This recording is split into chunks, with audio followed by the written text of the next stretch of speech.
barakta ya dzal jalali wal ikram. Baca itu dulu. Orang bisa assalamualaikum warahmatullahi wabarakatuh. Assalamualaikum warahmatullahi wabarakatuh. Allahu akbar, Allahu akbar, Allahu akbar. La ilaha illallah, Allahu akbar. Allahu akbar walillahil hamd. Ini juga termasuk takbir muqayyad yang dibaca atau diperintahkan untuk dibaca setiap selesai sholat lima waktu. Tapi sekali lagi, kalau kita membaca riwayat-riwayat dari Nabi SAW, beliau mentakbir itu setelah baca wirid tadi. Allahumma antas salam dan seterusnya itu. Cuman ini perkara yang kecil, jadi tidak bisa diperbesarkan. Oh, salah Anda. Kenapa langsung takbir, nggak baca wirid dulu? Ya, atau baca wirid, kenapa lama bertakbir? Ini persoalan kecil, tidak usah diperbesar. Cuman kalau antum mau kaji lebih dalam lagi, begini tuntunannya. Ya, artinya sekedar tahu aja kita bahwa begitu ya tuntunan bertakbir. Dan takbir ini ada dua riwayat. Pernah Nabi bertakbir dua kali. Allahu akbar, Allahu akbar. La ilaha illallah, Allahu akbar. Allahu akbar walillahil hamd. Dua kali saja. Ya. Jadi kalau antum dapat ada masjid yang cuma Allahu akbar, Allahu akbar. La ilaha illallah, Allahu akbar. Ini ajaran dari mana ini? Ya, jangan begitu, ya. Karena ada riwayat dari Nabi. Nabi pernah dua kali, pernah juga tiga kali. Yang masyhur di kita adalah tiga kali. Kenapa Ustaz nggak pakai dua kali? Saya takut nanti ada fitnah. Orang belum paham. Saya belum dijelaskan. Ini Ustaz Mahmud pakai aliran apa ini? Dua kali takbirnya, bukan tiga. Ya, nah saya kasih tahu sama Bapak Ibu sekalian bahwa ada riwayat juga Nabi bertakbir dengan dua kali takbiran. Nah, dengan rajinnya kita duduk-duduk bermajlis ini banyak ya hal-hal yang kecil yang kadang-kadang sepele tapi membuat kita pecah hati karena tidak paham. Setelah kita dengar begini, oh, jadi kita jadi paham tentang masalah khilafiyah, perbedaan, dan mampu kita untuk bisa mentolerir teman kita yang beda dengan kita. Asal khilafiyahnya dalam masalah fikhiyah. Tapi kalau masalah khilafiyahnya masalah akidah, nah ini tidak boleh. Karena akidah itu kita sama, Pak. Orang Mekah dan orang Indonesia sama akidah kita. Tuhan itu satu. Nggak ada karena dia di Mekah Tuhannya dua misalkan. Nggak ada begitu. Kiblat kita sama semua. Menghadap ke Ka'bah Al-Musyarrafah. Baik kita orang Indonesia, baik orang Malaysia, baik orang Mesir. Semua menghadap ke sana. Karena akidah. Tapi masalah-masalah fikhiyah, takbir dua kali atau tiga kali, bisa kita berbeda. Khutbah Id, dua kali khutbah atau satu kali, khilafiyah. Ya. Dan ada juga yang cuma satu kali khutbah untuk Id. Ada juga yang dua kali khutbah. Dan jangan mengklaim, oh ini Muhammadiyah ini, oh ini NU ini. Tidak, ya. Selama dia ada riwayat dari Nabi SAW, boleh kita pakai yang ini, boleh kita pakai yang sana. Nah, kita yang sering mendengarkan ceramah, kita yang rajin ikut ta'lim ini, menghadapi tentang khilafiyah seperti ini, lapang kita. Gak gampang memvonis. Orang yang jarang ikut ta'lim, tidak baca buku, tidak mau hadir majelis ta'lim, semua yang berbeda dengan dia cap itu salah dan sesat. Nauzubillahi min dzalik. Padahal tidak begitu cara berislam. Imam Abu Hanifah, apa kekurangan beliau tentang masalah fikih? Beliau ahli dalam masalah fikih. Mendapatkan murid namanya Imam Malik. Apa kekurangan beliau tentang masalah fikih? Hebat beliau, guru, bahkan jadi madhab yang kedua setelah Abu Hanifah. Tapi Imam Abu Hanifah dan Imam Malik sering berselisih dalam persoalan fikih. Padahal sama-sama faqih, sama-sama ahli fikih. Imam Malik jadi guru yang besar, bahkan bisa membuat madhab yang orang-orang pada waktu itu merujuk kepada dia. Dapat murid begitu banyak. Di antara murid yang banyak itu lahir Imam Muhammad bin Idris Asy-Syafi'i. Itu muridnya Imam Malik. Belajar dan belajar, menghafal Al-Quran, menghafal hadis Nabi, kitab-kitab para ulama dihafal. Jadi ulama besar. Buat madhab lagi. Madhab Imam Syafi'i banyak juga bertentangan dengan madhabnya Imam Malik. Padahal Imam Malik gurunya. Tapi dengan perbedaan ini, apakah mereka saling menjatuhkan? Apakah mereka saling menghina satu dengan lainnya? Tidak. Bahkan murid-murid Imam Syafi'i pernah bertanya kepada Imam Syafi'i. Karena banyak pendapatnya Imam Malik yang ditentang dan dibantah oleh Imam Syafi'i, maka murid itu bertanya, "Ya Imam, ma ra'yuka bi imami Malik?" Wahai Imam Syafi'i, bagaimana pendapatmu tentang Imam Malik itu? Yang pendapatnya banyak berbeda dengan Imam Syafi'i. Apa kata Imam Syafi'i? Inna Imam Malik bahral ilmi. Sesungguhnya Imam Malik itu ilmunya luas seperti lautan. Dia puji Imam Malik. Bukan justru dijatuhkan. Kalau kita sekarang, Masya Allah, orang berbeda dengan kita, jangan ikut di pengajian. Sedikit saja perbedaan dengan kita, awas, hati-hati, ada paham. Apalah begitu. Nah, mari kita belajar untuk bisa memahami tentang masalah khilafiyah, ya apalagi perkara-perkara fikih. Tapi kalau masalah akidah, ini nggak boleh kita. Sama harus semua. Allah itu satu, sama kita. Hari kiamat itu pasti terjadi, wajib kita percaya semua. Tanda-tanda hari kiamat itu yang saya jelaskan ini, itu wajib kita percaya. Sama semua kita itu. Nggak ada perbedaan. Karena masalah tauhid. Tapi masalah fikih, boleh kita berbeda-beda, nggak masalah. Boleh nggak Ustaz, satu jamaah beda mazhab? Boleh. Siapa yang larang? Mazhab ini, dia bukan tuntunan yang diperintahkan untuk kita mati-matian mengikutinya, tidak. Yang diperintahkan kita untuk mengikuti itu adalah Al-Quran dan hadis. Itu jelas keterangannya. Taraktu fikum amraini lan tadillukum ma in tamassaktum bihima kitabullahi wa sunnati rasulih, kata Nabi. Ku tinggalkan kepadamu dua pedoman, kamu tidak akan tersesat selama berpegang kepada dua pedoman tersebut, Al-Quran dan hadis Nabi alaihi wasallam. Itu jelas. Dalam Al-Quran juga Allah bilang, fa in tanaza'tum fi syai'in farudduhu ila Allahi wa rasulih. Kalau kalian berbeda pendapat, berselisih dalam satu perkara agama, maka kembalikanlah kepada Allah dan Rasulnya. Kembalikan kepada Al-Quran dan hadis Nabi SAW. Itu jelas dalam Al-Quran dan hadis Nabi.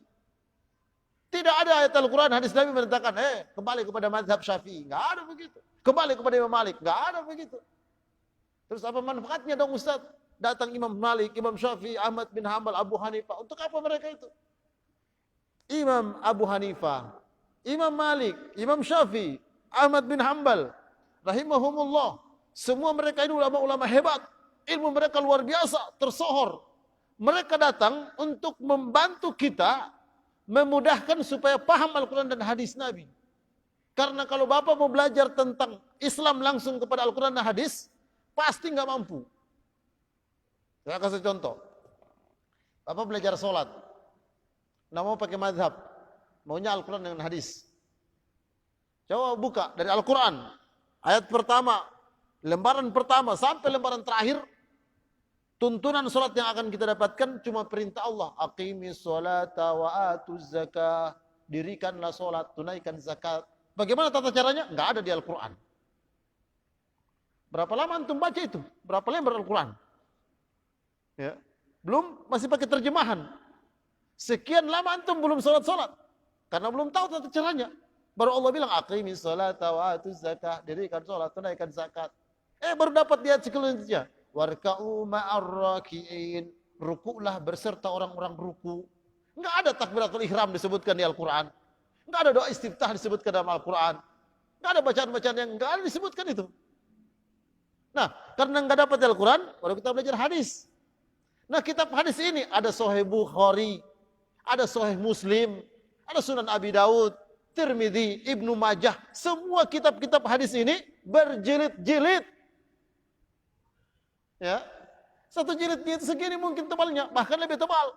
Nah, kitab yang begini tebalnya, berapa hari antum bisa selesaikan baca? Hitunglah, misalkan 1 bulan.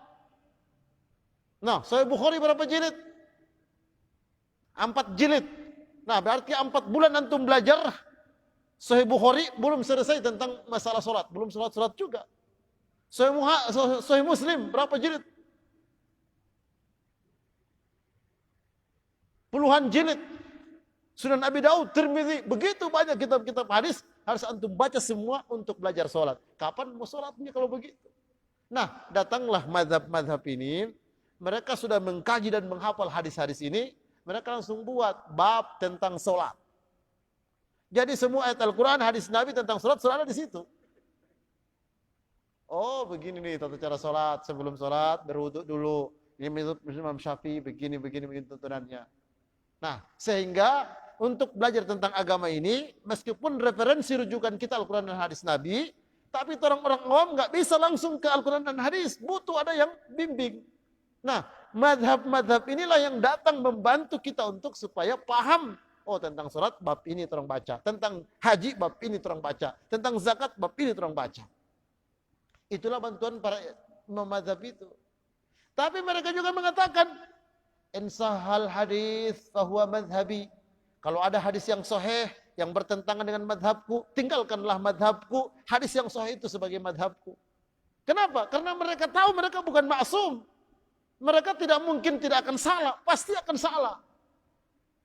Makanya aneh kalau ada ustadz sekarang ngaku dia yang paling benar, yang lain-lain salah semua. Imam madhab saja yang begitu hebatnya, ngaku mereka pasti banyak salah. Maka semua mereka mengatakan di tulisan-tulisan kitab mereka, insahal hadis fahuwa madhabi. Kalau ada hadis yang sahih bertentangan dengan madhabku, tinggalkanlah madhabku, ambil hadis yang sahih sebagai madhabku.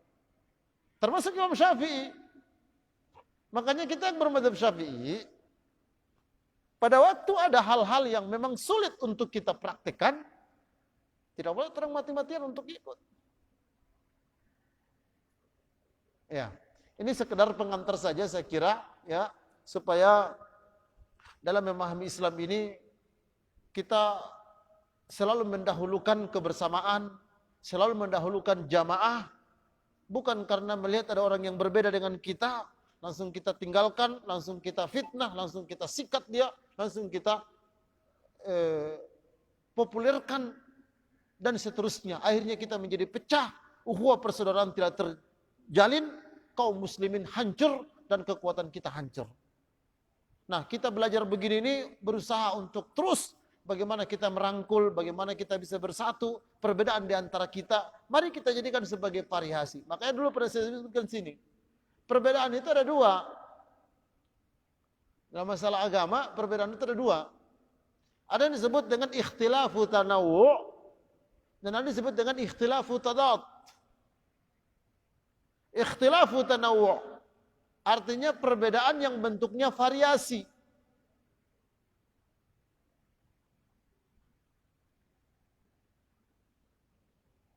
Misal,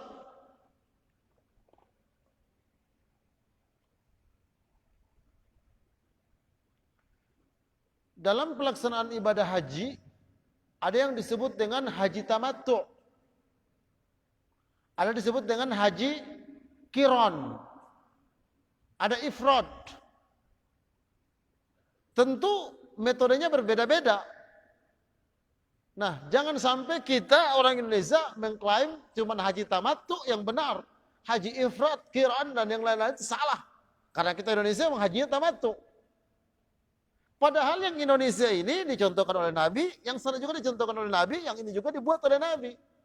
Hanya untuk kita Indonesia memudahkan kita untuk pelaksanaan haji, terang ambil tamattu. Ya. Nah, ini disebut dengan ikhtilafu tanawu', perbedaan yang bentuknya variasi. Dan itu paling banyak di kita sekarang. Antara yang kunut dan tidak kunut, perbedaan tanawu', ya, variasi. Jangan cuma karena kita tidak mau kunut, datang ada imam di situ kunut, enggak boleh kita salat di situ. Nah, ini salah besar kita. Sempit pemahaman Islam kita kalau begitu. Bahkan di zaman Nabi untuk masalah fikhiyah, orang yang jelas-jelas salah, Nabi tidak akan salahkan. Saya kasih contoh. Pernah Nabi sementara imam, Alhamdulillahi Rabbil Alamin, Ar-Rahmanur Rahim, Maliki Yawmiddin, Iyyaka na'budu wa iyyaka nasta'in. Terus Nabi baca ayat Fatihah kemudian ayat. Pas Nabi selesai ayat, mungkin baca Qul huwallahu ahad, Allahus samad, lam yalid wa lam yulad wa lam yakul lahu kufuwan ahad. Allahu akbar. Ruku. Ada sahabat yang datang masuk di pintu, dia lihat Nabi ruku. Dia nggak mau terlambat. Ya takbiratul ihram di pintu. Allahu akbar. Langsung ruku sambil jalan. Ya, untuk bergabung di shaf. Jadi jalan sambil ruku itu. Selesai sholat, dia tanya kepada Nabi, ya Rasulullah, tadi saya begini-begini kejadiannya. Ceritakan kisah itu. Maka Nabi bilang apa? Sholatuka sahih walakin la ta'ud. Sholatmu sah, tapi jangan ulangi. Ya. Artinya, itu mungkin perbuatan keliru. Masa baru masuk di pintu langsung takbir, ya, baru langsung ruku, sambil jalan dia ruku. Tapi Nabi tidak menyalahkan. Nabi bilang sholatmu sah, tapi jangan diulangi. Ini masalah perbedaan dalam masalah fikhiyah. Nabi enggak segampang itu untuk menyalahkan. Contoh yang lain. Pernah Nabi SAW memerintahkan sahabat-sahabat untuk berangkat ke Bani Quraidah. Satu kampung namanya Bani Quraidah. Nah, Nabi sudah lebih dulu berangkat. Nabi berpesan kepada sahabat-sahabat yang mau ke sana ini, pesannya Nabi, la tusalliyannal asra illa fi Bani Quraidah. Jangan kalian sholat asar kecuali nanti kalau sudah sampai di Bani Quraidah.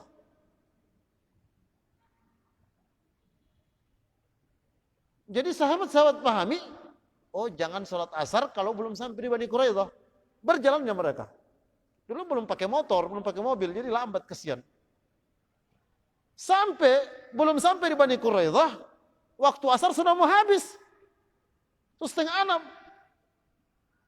Sahabat-sahabat yang lain bilang, semua habis asar, terus belum sholat asar ini. Yang lain bilang, ya Nabi bilang, jangan sholat asar kecuali sampai di Bani Quraidah. Akhirnya terpecah sahabat. Ada yang lain bilang, nyanda, kita semua sholat asar. Semua habis waktu asar ini, sholatlah mereka di jalan. Yang lain bilang, tidak, sholat asar nanti di Bani Quraidah. Akhirnya sudah maghrib, terus berjalan, enggak sholat asar. Nanti sampai di Bani Quraidah, baru sholat asar. Selesai itu, langsung datang kepada Nabi, mengadu. Dulu enak, rujukan cuma satu Nabi. Kalau sekarang antum tanya Ustaz Mahmud, tanya Ustaz yang lain. Jawaban kami berbeda. Ya, dulu langsung kepada Nabi. Apa Nabi bilang? Yang sholat di jalanan sah sholat kalian. Yang sholat di Bani Quraidah sah juga sholat kalian. Coba lihat, Nabi SAW menanggapi tentang masalah khilafiyah, nggak gampang untuk menyesat-nyesatkan. Masalah khilafiyah. Ya. Dan itu banyak dalam masalah fikih. Saya kalau mau mengkajikan kepada Bapak Ibu tentang masalah khilafiyah fikih ini, Masya Allah banyak sekali yang kita jumpai. Ya. Dan tidak perlu untuk kita perdebatkan. Ya, seperti kemarin saya jelaskan tentang hukum kurban. Ada ulama yang mengatakan wajib hukumnya, ada yang mengatakan sunnah muakkadah. Tidak perlu terus perdebatkan sunnah atau wajib. Yang perlu untuk kita perdebatkan itu berkurban atau tidak. Ya.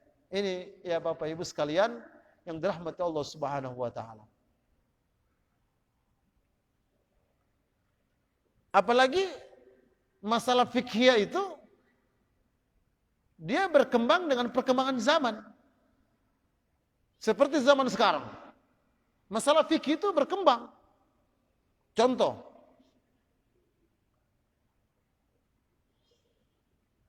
Dulu orang belum pakai mic begini nih. Sehingga sholat, kalau masjidnya jamaahnya banyak, yang di belakang itu nggak kedengaran. Makanya Nabi memakai tardid seperti Masjidil Haram. Allahu Akbar, Allahu Akbar. Termasuk tardid. Kenapa dipakai itu? Karena yang di belakang nggak kedengaran suaranya imam. Maka dipakailah orang yang besar suaranya. Pada waktu itu belum ada ini nih. Ya, makanya tanya-tanya, kenapa itu di Masjidil Haram?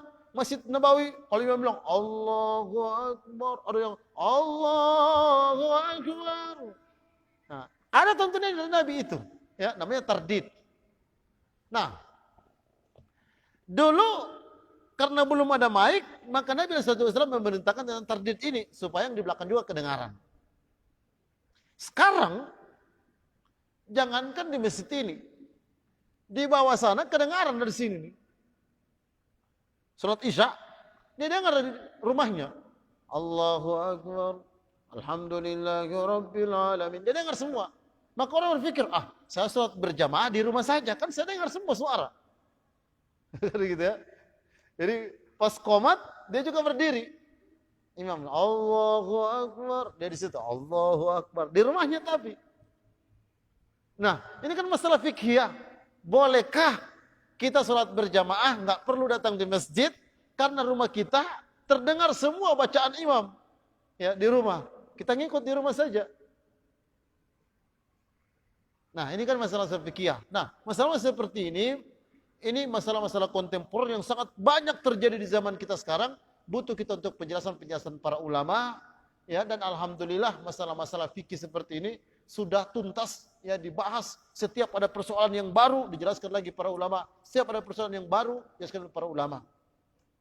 Jadi untuk masalah seperti ini tidak boleh, ya, tidak boleh. Tahu ada misalkan pas maghrib nggak ada Pak Bahrul, nggak ada tukang azan. Pak Haji bilang, loh, tapi suara pas-pasan. Mending pakai HP juga. Cari azan. Stempel di mic. Kayak gitu kan. Supaya bagus suaranya. Bolehkah seperti ini? Nggak boleh. Ya. Kan sama aja. Ya, artinya kalau terang bodoh-bodoh ini kan, awamnya kita, kan sama yang dia Allahu Akbar, Allahu Akbar. Sama persis. Malah dia punya lebih bagus daripada saya. Karena Islam tidak boleh. Ya, secara fikih nggak boleh. Kenapa? Karena kalau mau dia bolehkan seperti itu, sebentar orang sudah untuk imam, terus pakai juga imam Masjidil Haram, taruh di sini, taruh ikut di belakang. Imam Masjidil Haram putarkan DP video, taruh televisi sini, dia pimpin sholat maghrib, tong rekam, nah dia yang pimpin Allahu Akbar, tolong Allahu Akbar. Tompe imam bukan lagi imam yang biasa, imam Masjidil Haram langsung, tapi lewat televisi misalkan. Nah ini nggak boleh. Ya, nah masalah-masalah seperti ini dibahas dalam masalah fikih dan perlu untuk orang tahu. Nah sekali lagi untuk masalah fikih ini adalah masalah-masalah yang banyak berbeda pendapat para ulama, ya, yang perbedaan itu tidak perlu kita untuk saling tunjuk satu dengan lainnya, saling sikut satu dengan lainnya. Tapi kalau perbedaan itu sudah menyangkut tentang masalah tauhid, tentang masalah akidah, ini tidak boleh orang diam. Salat 5 waktu dirubah menjadi salat 3 waktu, nggak boleh orang diam. Karena ini masalah akidah. Nabi Muhammad SAW dijadikan iklan, nggak boleh orang diam, orang harus marah. Masalah akidah ini.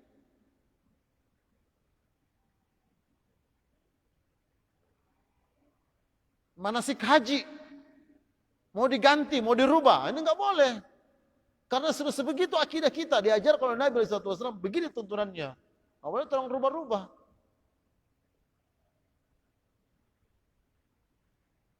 Hal-hal yang berkaitan dengan akidah ini, ya sekali lagi, seluruh kaum muslimin, mau yang ada di Indonesia, mau yang ada di Suriah, mau yang ada di Sudan, mau yang ada di Arab Saudi, mau yang ada di Mesir, mau ada di Qatar, dimanapun, sama semua akidah kita kalau masalah akidah. Tapi kalau masalah fikih bisa orang berbeda. Di Mesir ada masjid-masjid tertentu boleh khutbah tidak pakai songkok. Bayangkan kalau ada yang khutbah di sini pakai songkok, apa yang terjadi itu? Padahal songkok ini kan bukan sesuatu yang wajib.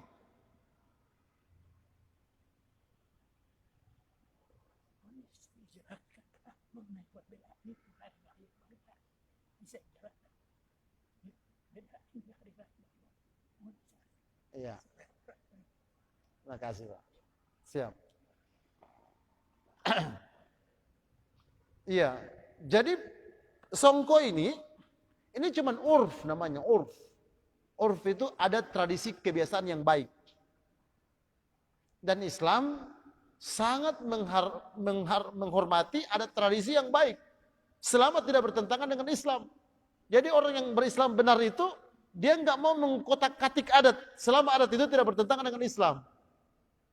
Jadi jangan antum kira Ustaz Mahmud ini menentang adat. Enggak, saya sangat menghormati adat selama adat itu tidak bertentangan dengan Islam. Nah, songko ini cuman urf. Karena aurat laki-laki, kepala bukan aurat. Jadi sholat tidak pakai songko boleh. Boleh nggak Ustaz imam tidak pakai songko? Boleh.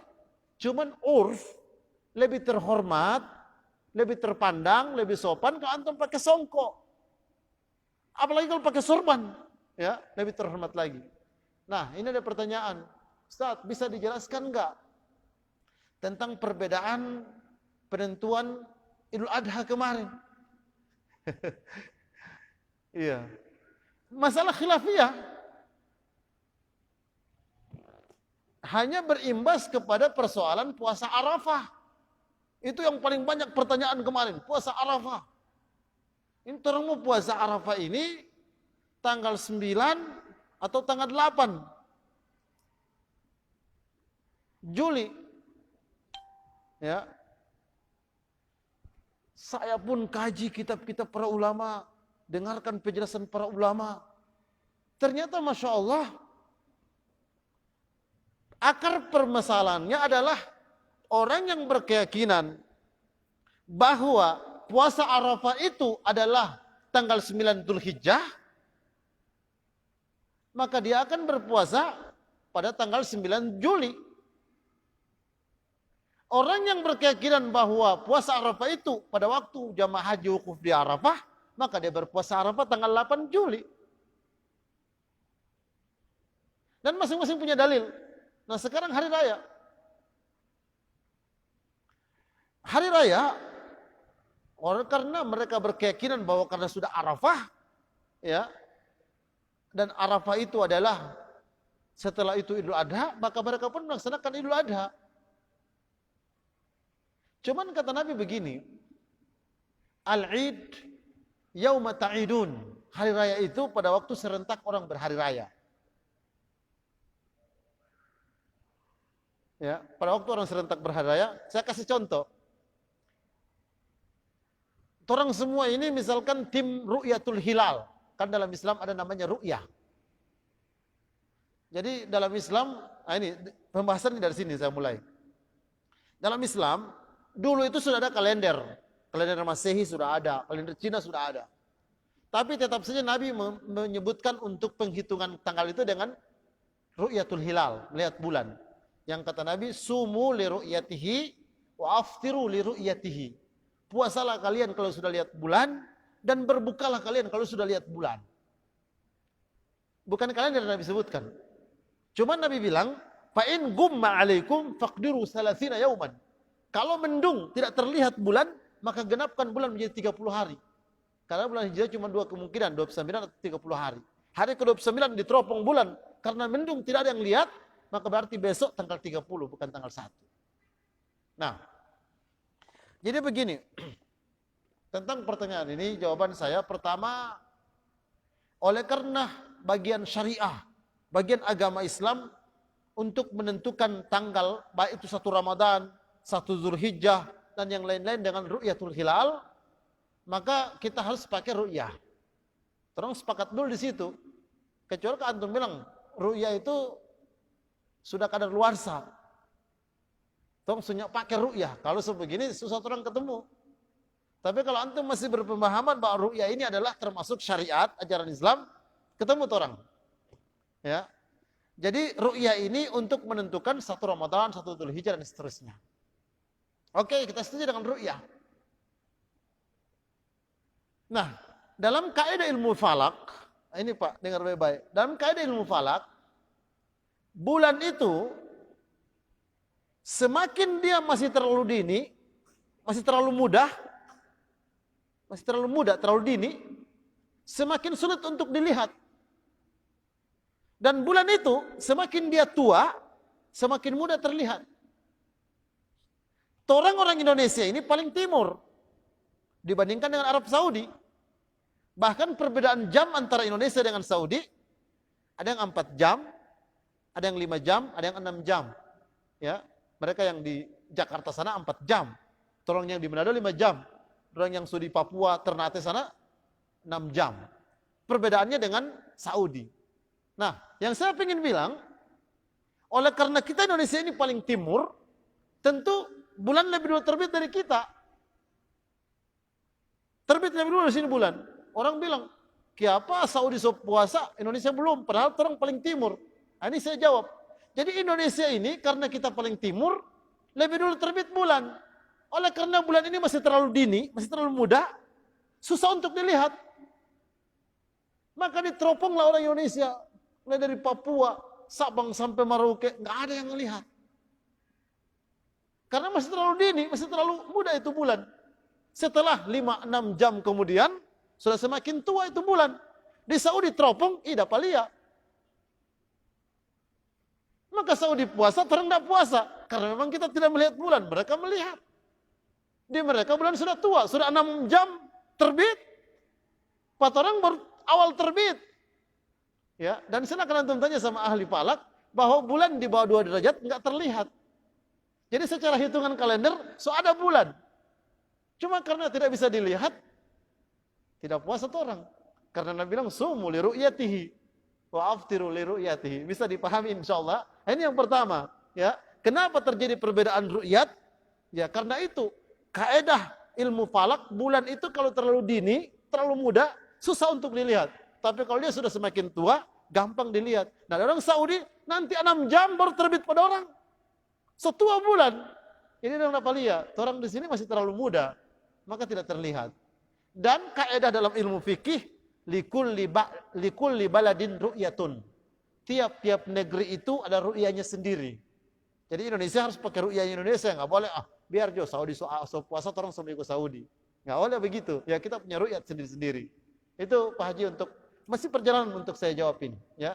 Sebagai ilmu tambahan buat orang, karena banyak saya dengar dari jamaah, masa Indonesia paling timur harusnya orang yang lebih dulu terbit itu bulan, harusnya orang sudah puasa. Orang Saudi yang terlambat terbit, masa orang puasa, orang belum. Nah itu DP kaidah begitu tuh. Orang di Indonesia bulan baru terbit, masih terlalu muda bulan, terlalu dini.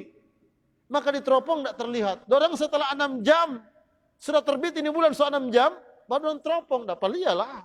Ya, mungkin 4 derajat, mungkin 5 derajat terlihat. Orang baru di bawah 2 derajat, nggak terlihat. Maka orang puasa, orang nggak puasa. Dan itu boleh dalam Islam. Boleh. Ya, boleh. Nah, begitu pula untuk menentukan hari raya. Baik itu 10 Dzulhijjah ataupun 1 Syawal, Idul Fitri. Bagaimana caranya? Sama lagi tadi. Adalah dengan meneropong bulan. Nah, lagi-lagi karena kita Indonesia ini paling timur, Saudi orang timur yang sudah bagian sana, perbedaan kita 6 jam, jadi di kita sudah teropong-teropong dari Sabang sampai Merauke, nggak ada yang terlihat, maka pemerintah pun terpaksa mengumumkan, belum jadi hari raya besok. Saudi mengumumkan karena dia lihat bulan. Ya. Dan itu di zaman Nabi sudah terjadi begini nih. Ya. Ada beberapa kisah itu, ya. Ada sahabat yang pada waktu itu puasa di Syam. Kemudian dia safar ke Madinah. Ternyata di Syam dorang puasa hari Jumat 1 Ramadan. Di Madinah nanti hari Sabtunya puasa. Setelah cerita ini orang dari Syam ini ke Madinah, kami puasa di sana Sabtu. Orang-orang Madinah, orang puasa di sini Jumat. Jadi sudah ada terjadi perbedaan itu dahulu. Karena ru'yatul hilalnya, karena perbedaan jam itu. Ya. Nah, jadi sudah ada terjadi seperti ini. Nah, kalau terjadi perbedaan seperti ini, bagaimana? Tentu ya pertama masalah khilafiyah itu Pak, orang boleh memilih. Boleh memilih. Cuman jangan asal-asal pilih. Orang memilih itu setelah orang pelajari dulu, ya, dengarkan kajiannya seperti apa. Mana yang orang rasa itu lebih benar, nah di situ yang pilih Pak. Sama yang saya bilang tadi, waktu sahabat-sahabat Nabi bilang, la tusalliyannal asra illa fi Bani Quraidah, jangan kalian sholat asar kecuali setelah sampai di Bani Quraidah. Ada 2 pilihan sahabat. Ada, semua habis waktu asar, 5:30, tong semua sholat jauh, tong sholat di jalan. Yang lain bilang, enggak, sholat Nabi bilang nanti di Bani Quraidah baru sholat. Ya. Memilih. Tapi mereka memilih tentu tidak ikut-ikutan. Ya, dia pertimbangkan, ini mempertimbangkan. Waktu asar semua habis. Kita semua sholat. Yang ini mempertimbangkan. Nabi bilang jangan sholat asar kecuali sudah sampai Bani Quraidah. Terang belum sampai. Masing-masing punya dalil. Dan dua-duanya tidak ada yang disalahkan oleh Nabi. Tidak ada yang salah. Antum betul, antum benar. Nah, saya menginginkan orang itu begitu, Pak. Jadi biar jauh berbeda. Yang penting tidak saling sikut, kita saling menghormati. Jangan langsung, lihat orang aliran apa ini, so sampai yang Id masih hari Sabtu. Kan pemerintah hari Ahad, ya. Nah, tidak perlu terlalu saling menyalahkan, saling sikut penyikut masalah-masalah fikih seperti ini. Jadi itu Id, ya, yang kemarin terjadi 2 versi itu, tentu mereka yang sholat Id pada hari Sabtu bukan berdasarkan hawa nafsu saja, mereka sudah kaji, ya. Mereka sudah pelajari tentang tuntunan dan dalilnya, dan mereka berkesimpulan, ya, bahwa begini, dan itu bukan cuma 1-2 orang. Ada hadis Nabi tentang masalah ini. Kata Nabi dalam kaidah usul fikih ini, la tajtami'u ummati ala dhalal. Umatku tidak akan mungkin bersepakat dalam kesesatan. Tidak mungkin, Pak, umat Islam bersepakat dalam kesesatan. Enggak mungkin. Maksudnya apa? Tidak mungkin ulama-ulama itu akan bersepakat dalam kesesatan. Enggak mungkin. Kecuali orang jahil bersepakat dalam kesesatan itu masuk akal. Tapi kalau ada ulama-ulama di situ, kemudian mereka bersekongkol dalam kesesatan, dalam kesalahan, itu enggak mungkin. Nabi sudah sebutkan itu. La tajtami'u ummati ala dhalal. Umatku, ulama-ulamaku tidak akan pernah bersepakat dalam kesesatan. Makanya alhamdulillah negeri kita ini kita syukuri, tetap ada ustadz-ustadz yang diangkat, ya, baik itu jadi penasehat, baik itu jadi anggota dewan. Karena kalau tidak ada kiai-kiai di sana, tidak ada ustadz-ustadz di sana, berbahaya. Bisa saja mereka bersepakat yang memang tidak ada ulama. Tapi selama masih ada kiai, masih ada ulama, makanya ulama-ulama ini juga memang harus istiqomah. Jangan karena sudah diangkat, ya, kemudian sudah tidak mampu memberikan tuntunan yang lurus, padahal mereka butuh itu. Nah ini, ya, kita bersyukur alhamdulillah negeri ini anggota-anggota dewan banyak juga yang ustadz-ustadz, yang kiai-kiai, yang ulama-ulama, yang menjadi menteri-menteri ada juga yang alhamdulillah mereka ulama-ulama, yang menjadi pendamping-pendamping dekat-dekat dengan presiden, dengan pejabat-pejabat tinggi, alhamdulillah ada juga kiai, ada ulama-ulama di sana. Nah, mereka ini insya Allah yang akan selalu berusaha untuk menstabilkan dan mendatangkan rahmat dan ridha Allah Subhanahu wa taala. Meskipun ya kadang-kadang juga khilaf, kadang-kadang juga salah, itu dimaklumi. Tapi kalau sudah tidak ada sama sekali, makanya saya menyarankan saya dan kepada ustadz-ustadz yang lain, jangan cemooh ustadz-ustadz yang terjun di dunia politik. Jangan. Justru kalau sudah tidak ada ustadz-ustadz yang di politik, bahaya. Itu kan pilihannya dia. Dia yang bertanggung jawab. Dan tantangannya tidak main-main. Contoh saja, ustadz itu tahu bahwa sogok menyogok itu haram. Gitu ya. Dalam bahasa Arab disebut dengan riswah.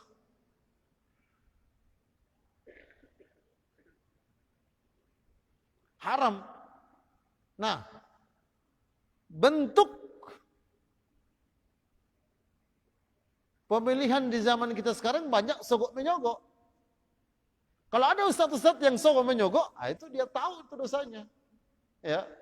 Cuman kalau mereka yang tidak ustadz sogok menyogok, ya mungkin dia minta ustadz, ya. Nah, makanya kita berharap juga ada ustadz-ustadz yang masuk supaya dinasihati ini, enggak boleh begini, enggak boleh begini. Bayangkan kalau semua partai ada ustadz-ustadznya yang melarang tentang hal tersebut, insyaallah bakalan tidak akan ada sogok menyogok di kita. Coba kalau tidak ada ustadz. Nah, yang sedihnya kita itu kalau ada ustadz yang masuk di sana, cuma ini ustadz, apa ini masuk-masuk di partai ini? Ya tidak, ya. Mudah-mudahan ada maslahat mereka di sana. Ya meskipun sebagian juga berguguran, ya, tertarik, ya, terseret dengan arus politik yang sangat drastis itu. Nah, kalau saya pribadi saya tidak mampu, ya, belum mampu untuk membendung itu. Biar kita independen, kita berusaha untuk berdakwah saja dulu, ya, menyampaikan syariah risalah ini kepada jamaah, ya, dengan cara yang seperti ini. Nah, ini ya tentang masalah khilafiyah itu. Jadi taklim-taklim, pengajian-pengajian ini ya bukan justru kita memperkeruh khilafiyah perbedaan yang akhirnya yang muridnya Ustadz Mahmud nggak boleh ngaji kepada murid Ustadz yang lain. Murid Ustadz yang lain nggak boleh ikut pengajian Ustadz Mahmud. Kalau sudah seperti ini parah.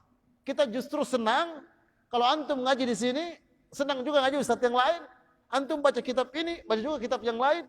Nah, semakin banyak ilmu kita. Dan Imam Syafi'i, Ahmad bin Hanbal, Abu Hanifah, Imam Malik, sama semua mereka. Makanya kenapa setelah Imam Abu Hanifah mengajarkan Imam Malik begitu banyak ilmu, setelah beliau jadi hebat, jadi tokoh, jadi ulama, bukan memperjuangkan madhabnya Imam Abu Hanifah, tapi beliau bikin madhab sendiri. Kenapa? Karena buku yang dia baca bukan cuma bukunya Imam Malik, Imam Abu Hanifah. Buku yang dibaca Imam Malik bukan cuma bukunya gurunya. Guru Imam Malik bukan cuma Imam Abu Hanifah saja, beliau juga berguru kepada guru yang lain. Orang sekarang kalau ngaji di Ustadz Mahmud, kalau ngaji pak kita, jangan mengaji di Ustadz yang lain. Kita dapat tahu kan mengaji di Ustadz yang lain, seni boleh mengaji di sini. Nah, kalau seperti ini sempit sekali kita memahami Islam. Apa boleh begitu? Apalagi sekarang kan sudah sangat luas medsos. Ya, ceramah Ustadz, jangan dengar Ustadz ini ya. Jangan dengar Ustadz yang ini ya. Nah, kalau sudah seperti ini terlalu sempit kita. Meskipun kalau ada yang mengganjal di kita, rupa kurang srek, rupa kurang setuju saya dengan Ustadz ini nih, konsultasikan, tanya. Ya, bukan langsung orang hapus. Ya, orang X ini Ustadz ini. Kecuali Ustadz tersebut memang akidahnya adalah bukan akidah ahli sunnah. Ini enggak usahlah kita untuk mengambil ilmu dari situ. Tapi selama dia masih ahli sunnah, itu terempu guru semua. Mulai dari Ustadz, saya sebutkan namanya Ustadz Abdul Somad, Ustadz Adi Hidayat, Ustadz Khalid Basalama, Ustadz siapa yang sangat populer itu, mereka Ustadz ahli sunnah semua. Kalaupun mereka salah, karena imam madhab saja bisa salah, apalagi cuma dua orang. Ya, apalagi saya banyak salahnya. Kalaupun kami salah, nah sampaikan dan kami akan berusaha untuk perbaiki. Ya, seperti itu. Bukan justru kita cemooh, kita tebarkan berbagai macam berita-berita hoaks. Akhirnya orang yang suka dengar ceramah itu kita matikan semangatnya sehingga dia tidak mau dengar lagi ceramah tersebut. Saya kira ini, mohon maaf malam ini saya belum bisa mengkajikan lanjutan pembahasan yang kemarin. Ya, baru muqaddimah saja, habis waktu di muqaddimah. Tapi mudah-mudahan intinya atau kesimpulannya yang saya sebutkan ini, bahwa perbedaan tentang masalah fikih itu orang harus berusaha untuk saling memahami, saling tolerir, ya, lego kalau orang Jawa bilang. Tapi kalau perbedaan dalam masalah akidah, nggak boleh orang tolerir, harus bernasihat. Ya. Karena perbedaan akidah itu bisa menghantar kepada kekufuran. Nah, ini akan saya jelaskan nanti insyaallah kepada antum tentang bahaya kekufuran. Nah, kapan seseorang menghantar kepada kekufuran? Nah, ini akan disebutkan insyaallah. Mudah-mudahan ya pada pertemuan-pertemuan yang akan datang orang bisa lanjut. Cuman mungkin 1 pekan ke depan ini saya izin dulu karena akan keluar daerah ya, mengantar anak-anak ke sekolah. Nah, mungkin sekitar 1 pekan kita berlibur, setelah itu kita akan lanjut lagi. Jadi kalau Kamis besok saya nggak hadir, mohon dimaklumi ya, bukan berarti tidak ada, insya Allah ada terus selama jamaah masih suka, insya Allah kita akan lanjutkan dan kitab-kitab masih sangat banyak untuk terang kaji insya Allah. Saya kira ini ya cukup sekian, kita tutup dengan doa kifaratul majlis. Bismillahirrahmanirrahim. Subhanakallahumma rabbana bihamdika nasyhadu an la ilaha illa anta nastaghfiruka wa natubu ilaik. Wassallallahu ala nabiyina Muhammad wa ala alihi wa barik wasallam. Walhamdulillahirabbil alamin. Wassalamualaikum warahmatullahi wabarakatuh.